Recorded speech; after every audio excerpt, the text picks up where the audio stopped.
Hello, dear viewers. Educare welcomes you all. I'm back again with the most important MCQs of class 10th, chapter 1st, that is the Pace for Living, written by R.C. Hutchinson. Let's get started. The very first question is the Pace for Living is written by. The Pace for Living किनके द्वारा लिखा गया है? Option A is Aung San Suu Kyi, option B R C. Hutchinson, C Toni Morrison and D Satyajit Ray. The answer of this question is R.C. Hutchinson, that is option number B.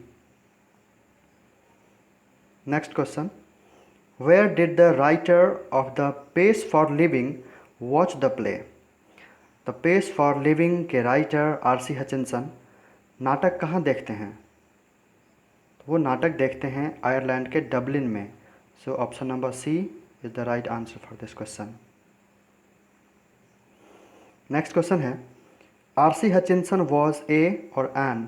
Option A American novelist, B French novelist, C Italian novelist, D British novelist.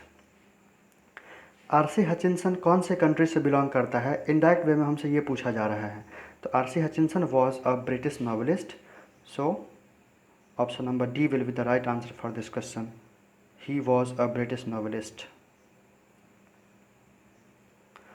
The next question is, the main character in the play which the author saw was a or an elderly corn merchant, handicapped corn merchant, young corn merchant, or a diabetic corn merchant. वो नाटक जिसे लेखक ने देखा था Dublin में, उस नाटक में मेन कैरेक्टर में कौन थे? He was an elderly corn merchant. वो एक बुजुर्ग अनाज के व्यापारी थे. सो option number A will be the right answer for this question. The next question is, the author admits that quick travel doesn't give the traveller the real dash of travelling. Author इस बात को स्वीकार करते हैं, इस कहानी के लेखक इस बात को स्वीकार करते हैं, तेज़ गति की यात्रा हमें क्या नहीं दे पाती है? तो तेज़ गति की यात्रा हमें यात्रा का सुखद अनुभव, यात्रा का आनंद नहीं दे पाता. So option number B, that is pleasure.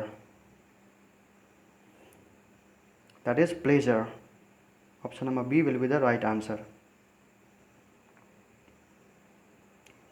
The next question is, in The Pace for Living, the writer captures the agony of.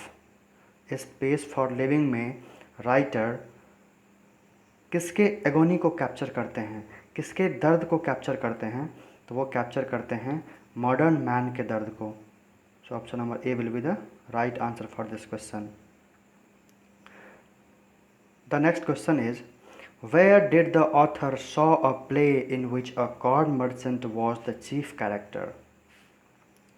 अर्थात ऑथर लेखक एक प्ले कहाँ देखते हैं जिस प्ले में मुख्य भूमिका में मुख्य पात्र के रूप में एक कॉर्न मर्चेंट होते हैं? तो वो प्ले देखते हैं आयरलैंड के डबलिन में. So option number C will be the right answer for this question. The next question is, Who had the fantastic notion of spending 10 pound on a holiday? किसी भी हॉलीडे पर किसे 10 pound खर्च करने का एक सनकी ख्याल था? Option A son of corn merchant, क्या वो कॉर्न मर्चेंट का बेटा है? या option B daughter of corn merchant, क्या वो कॉर्न मर्चेंट की डॉटर है? Option C father of corn merchant and D wife of corn merchant. तो 10 पाउंड खर्च करने का सनकी ख्याल उनकी पत्नी को था. Option number D will be the right answer for this question, wife of corn merchant.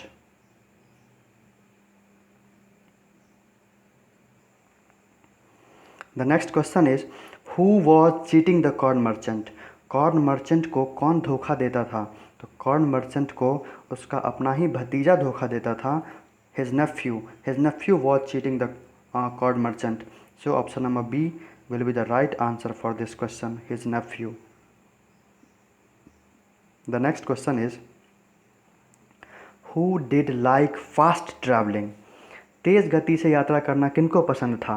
Option A the corn merchant, option be the wife of corn merchant, option see the author and option D इनमें से कोई नहीं, none of this. तो तेज़ गति से यात्रा करना किनको पसंद था? ऑथर को, आरसी हचिंसन साहब को। So option number C will be the right answer for this question. The next question is who didn't dislike the rapid movement of life? Actually question number 10 and the question number 11 दोनों के दोनों same हैं, दोनों का मतलब भी एक ही है, बट दोनों क्वेश्चन को पूछने का तरीका अलग है। तो इस क्वेश्चन में भी आंसर हो जाएगा द ऑथर, बिकॉज ऑथर को ही रैपिड मूवमेंट पसंद है, वो रैपिड मूवमेंट को डिसलाइक नहीं करते हैं। Next question is which word in the passage stands for worship? इस कहानी में एक ऐसे वर्ड का प्रयोग किया गया है जिसका मतलब होता है वर्शिप, पूजा करना, पसंद करना। Option A is adore, option number B is spirit, C is despair and D is none of this. इस पैसेज में एक वर्ड आया है एडोर, जिसका मतलब होता है to love, to respect, to worship. So option number A will be the right answer for this question. The next question is which tribe did the author belong to? Author कौन से tribe से belong करते थे? Fast thinkers, slow thinkers, steady thinkers या none of this? Author अपने आप को मानते थे कि वो स्लो थिंकर्स के ट्राइब से बिलोंग करते हैं, अर्थात वो स्लो थिंकर्स हैं। ऑप्शन नंबर बी इसके लिए करेक्ट आंसर होगा। The next question is how many girls were there in the film? जिस फिल्म को ऑथर ने अपनी पत्नी के साथ देखा था, उस फिल्म में कितनी लड़कियां थी? तो उस फिल्म में ए, बी और सी 3 लड़कियां होती है। So option number B will be the right answer for this question. The next question is slow thinkers have a disadvantage when it comes to earn a dash. slow thinkers को किस चीज़ का disadvantage होता है? Slow thinkers have a disadvantage, slow thinkers को किस चीज़ का disadvantage होता है? when it comes to earn a car, to earn a factory, to earn a living and to earn a holiday. Slow thinkers को living earn करने में, अर्थात अपना आजीविका अर्न करने में परेशानी आती है। So option number C will be the right answer for this question.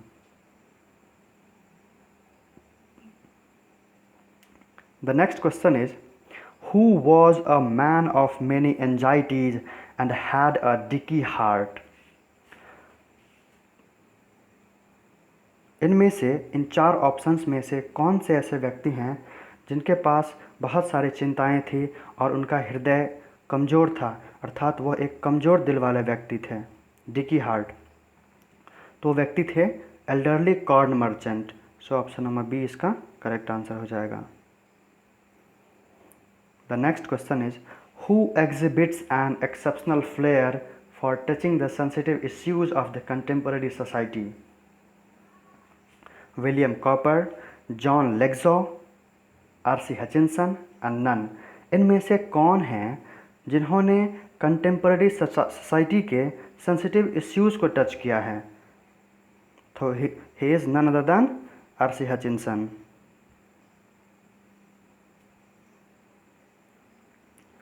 The next question is what was the most enchanting line in the play?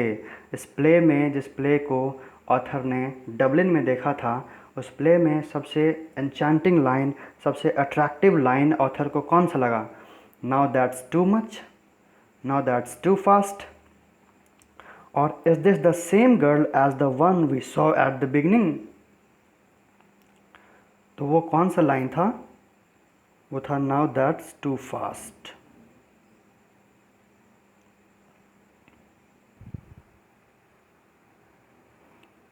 The next question is The man's complaint was so gloriously irrelevant to his own character, to his own mind, to his own situation, or to his own country. उस elderly corn merchant का जो शिकायत था वो उसके किस चीज़ से irrelevant था, अर्थात किस चीज़ से मेल नहीं खाता था। तो वो शिकायतें उनके अपने सिचुएशन से ही बेमेल थी, अर्थात ऑप्शन नंबर सी इसका करेक्ट आंसर हो जाएगा। The man's complaint was so gloriously irrelevant to his own situation. The next question is the speaker goes in a car at option A 19 miles an hour, option B 14 miles an hour, option C 16 miles an hour, option D 90 miles an hour। लेखक the pace for living के लेखक RC. Hutchinson car में कितने speed से जाना पसंद करते हैं? तो वो 90 miles an hour अर्थात 90 मील प्रति घंटे की रफ्तार से वो कार में ट्रैवल करने का आनंद लेते हैं। कब? जब वो कार खुद चला रहे हों और वो कार उनका अपना ना हो। नेक्स्ट क्वेश्चन है the elderly corn merchant was a man of. उस नाटक में जो बुजुर्ग अनाज के व्यापारी हैं वो कैसा व्यक्ति हैं? क्या उनके पास बहुत ज़्यादा धन है? Was he a man of wealth?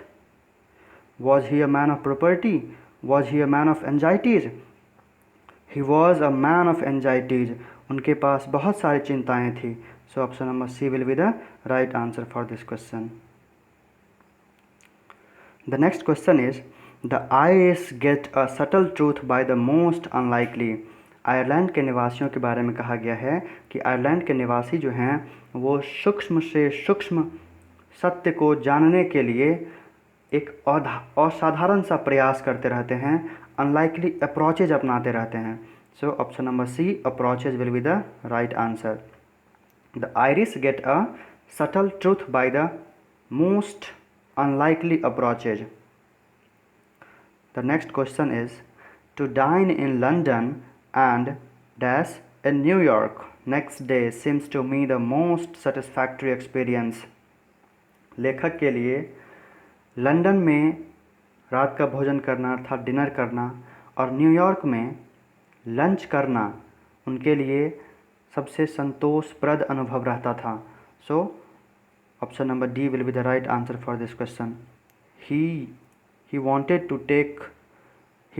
to do lunch in New York next day।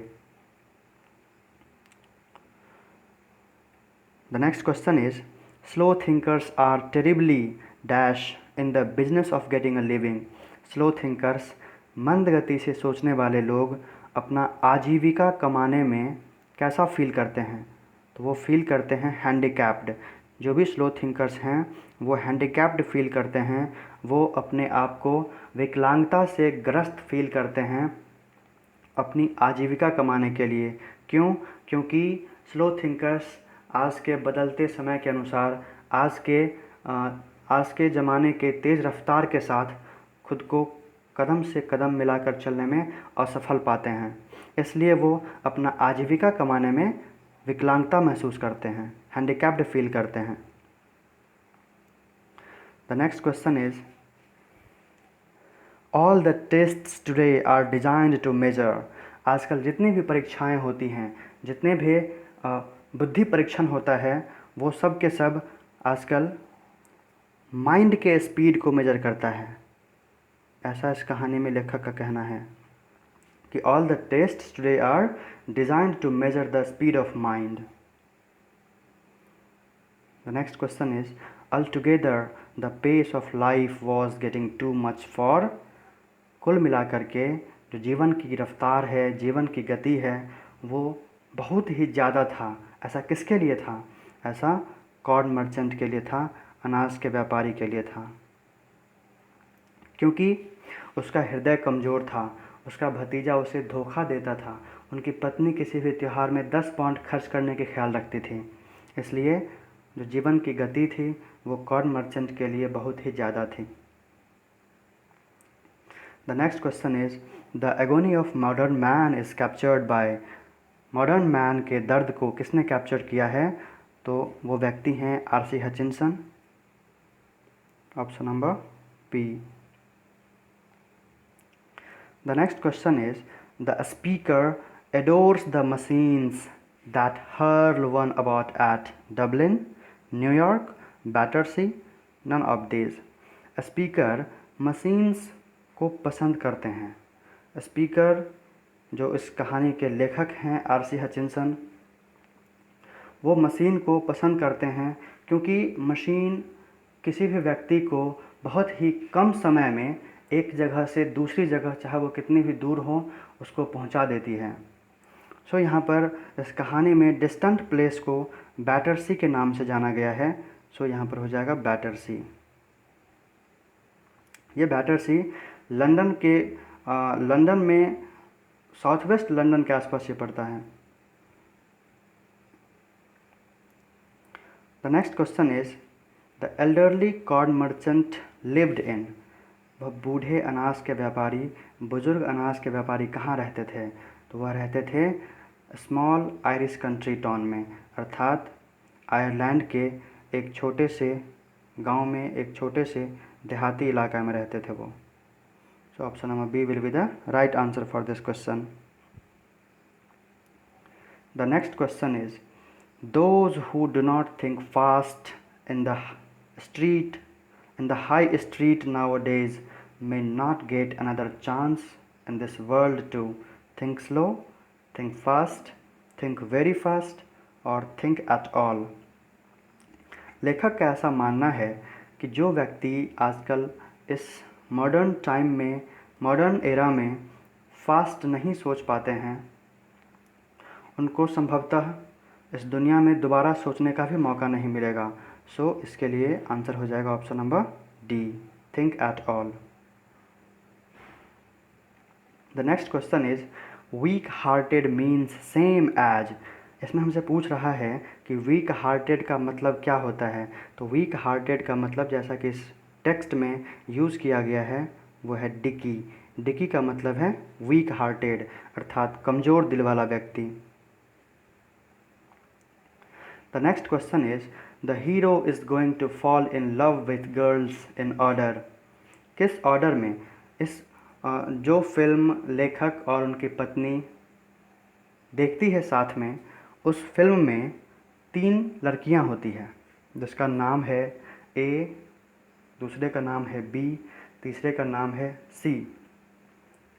तो उस फिल्म के जो नायक हैं, उस फिल्म के जो हीरो हैं, वो इन तीनों लड़कियों के साथ प्रेम में पड़ते हैं, लेकिन किस ऑर्डर में? अर्थात उस फिल्म के नायक को पहले कौन सी लड़की से प्यार होता है? तो पहले उनको बी से प्यार होता है, फिर उसके बाद सी से, और फिर उसके बाद ए से। सो इस क्वेश्चन के लिए आंसर हो जाएगा option number D. The next question is when the narrator goes to cinema. जब लेखक सिनेमा जाते हैं, ही फाइंड्स हिमसेल्फ इन, तो वह अपने आप को एक होपलेस फॉग में पाते हैं, अर्थात इस क्वेश्चन का आंसर हो जाएगा option number C, hopeless fog. ऐसा क्यों? क्योंकि जब भी लेखक सिनेमा जाते हैं, मूवी देखने जाते हैं, तो उस मूवी में जो भी पिक्चर्स है वो इतने तेज़ गति से बदलता है कि उनको समझ ही नहीं आता, क्योंकि वो अपने आप को स्लो थिंकर्स के ट्राइब से बिलोंग करते हैं, ऐसा मानते हैं वो। So option number C will be the right answer for this question. The next question is illustration means. Illustration का मतलब होता है एग्जाम्पल। तो यहाँ क्लियर है, option number C will be the right answer for this question. अर्थात illustration और example एक दूसरे का सिनोनिम्स हैं। The next question is the correct meaning of anxieties. Anxieties का करेक्ट मीनिंग क्या है? तो एंजाइटीज़ मतलब होता है चिंताएं, तो यहाँ पर इसके लिए करेक्ट मीनिंग हो जाएगा वरीज। इसका मतलब भी होता है चिंताएं। बाकी हैप्पीनेस का मतलब होता है खुशी, एंगर का मतलब होता है गुस्सा, और सैडनेस का मतलब होता है दुख। ऑप्शन नंबर बी इसका राइट आंसर होगा। The next question is the antonym of rapid. Rapid का एंटोनिम पूछ रहा है। एंटोनिम का मतलब होता है विलोम अर्थ वाला शब्द, विपरीतार्थक शब्द। तो रैपिड का मतलब होता है फास्ट, तेज। तो फास्ट इसका सिनोनिम हो जाएगा। हर्ल इसका सिनोनिम हो जाएगा। तो इसका एंटोनिम क्या होगा? इसका एंटोनिम हो जाएगा slow. Option number B, slow is the right answer for this question. Slow का मतलब होता है धीमी गति से, मंद गति से। नेक्स्ट क्वेश्चन है प्रेजुडाइस का सिनोनिम क्या होगा? प्रेजुडाइस का मतलब होता है प्री कंसेप्ट नोशन। किसी भी व्यक्ति के बारे में उनके जाति के आधार पर, उनके धर्म के आधार पर, उनके लिंग के आधार पर उनके बारे में एक प्री कंसेप्ट नोशन प्रिपेयर कर लेना, वो प्रेजुडाइस कहलाता है। तो इसके लिए सिनोनिम हो जाएगा यहाँ पर बायस। बायस का मतलब भी वही होता है जो प्रेजुडाइस का मतलब होता है। तो option number C will be the right answer for this question. The next question is which of the following words is an adjective? इसमें हमसे इन चार ऑप्शंस में से हमसे पूछ रहा है कि कौन सा एडजेक्टिव है। अर्थात एडजेक्टिव क्या होता है? एडजेक्टिव वो शब्द होता है जो किसी नाउन या प्रोनाउन को क्वालिफाई करता है, किसी नाउन या प्रोनाउन का विशेषता बतलाता है। इसमें देखते हैं मेंटली। मेंटली होता है एडवर्ब, ये वर्ब का जनरली विशेषता बताता है। मेंटलिटी ये नाउन है, ये भी नाउन है। Mental is the adjective. Mental एक एडजेक्टिव है जिसके बारे में हमसे इसमें पूछा जा रहा है। ऑप्शन नंबर डी इसका राइट आंसर हो जाएगा। The next question is devastating synonym. Devastating का सिनोनिम क्या है? अर्थात हमें इन चारों में से उस शब्द को चुनना है जिसका मतलब डिवास्टेटिंग होता है। डिवास्टेटिंग का मतलब होता है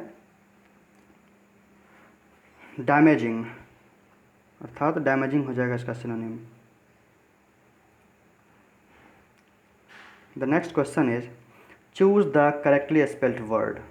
अब यहाँ 40 से 45 तक में प्रत्येक क्वेश्चन में 3 गलत स्पेलिंग होगा वर्ड का और उसमें से कोई एक सही स्पेलिंग होगा। हमें सही स्पेलिंग को चूज करना है। पहला क्वेश्चन है, 40 नंबर क्वेश्चन है, फैंटास्टिक का स्पेलिंग क्या है? फैंटास्टिक का सही स्पेलिंग हमें इसमें से चूज करना है। तो फैंटास्टिक का स्पेलिंग होता है FANTASTIC। इन ऑप्शंस को देखने से ऑप्शन नंबर बी फैंटास्टिक का सही स्पेलिंग है। तो ऑप्शन नंबर बी इसका राइट आंसर होगा। नेक्स्ट है एंसेस्टर का सही स्पेलिंग पूछ रहा है। तो एंसेस्टर का सही स्पेलिंग होता है ANCESTORS। ऑप्शन नंबर ए में है। नेक्स्ट है कंप्लेंट अर्थात शिकायत। तो कंप्लेंट का स्पेलिंग होता है COMPLAINT, complaint. Option number C is the right answer for this question.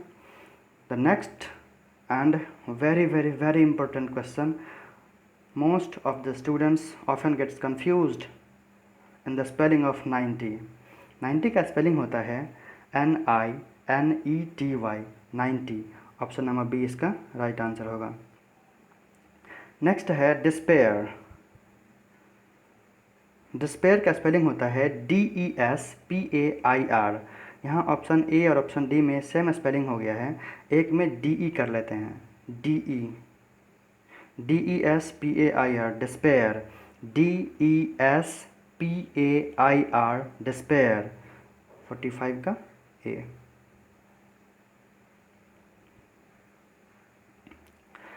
Thank you for watching. अगर आपको ये वीडियो अच्छा लगा तो आप इसे लाइक करें और यदि अभी तक आपने इस चैनल को सब्सक्राइब नहीं किया है तो सब्सक्राइब भी कर दें और साथ ही बेल आइकन को प्रेस कर दें ताकि इस चैनल से पब्लिश हुई सारी वीडियोज़ के नोटिफिकेशंस आपको पहुंचे सबसे पहले। और अगर जानकारी अच्छी लगी हो तो इसे अपने दोस्तों में भी बांटें ताकि उनको भी लाभ हो। Thank you for watching again.